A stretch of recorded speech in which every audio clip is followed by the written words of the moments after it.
What we're going to do here is use the quadratic formula in order to solve this equation, but our answers that we get are not going to be real numbers. All right? It's going to be one of those complex numbers with the letter I in it. Okay?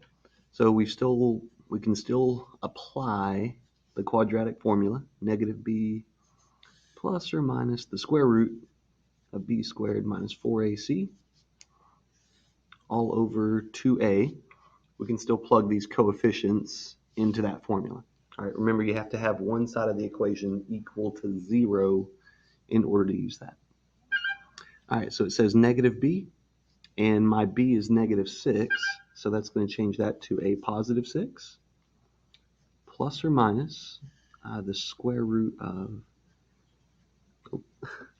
b squared, which is negative 6 squared, minus 4, a is equal to 1, and c is equal to 13. All over 2 times a, 2 times 1. All right, then we're just going to simplify this whole expression. Negative 6 squared, that is 36. And then 4 times 1 times 13 is 52. So 36 minus 52.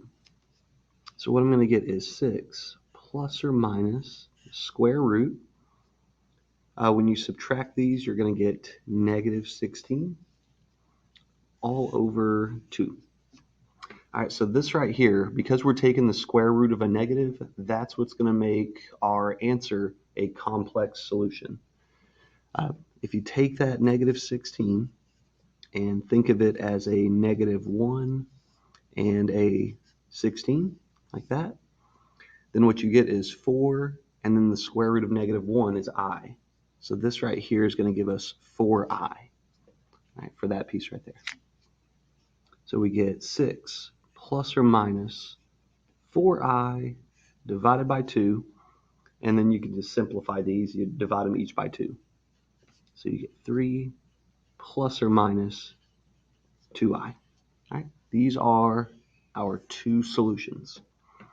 So what that means is if you take your calculator and plug in 3 plus 2i for x, if you take some time here, 3 plus 2i squared minus 6 times 3 plus 2i plus 13. If you work all this out, it will indeed equal 0.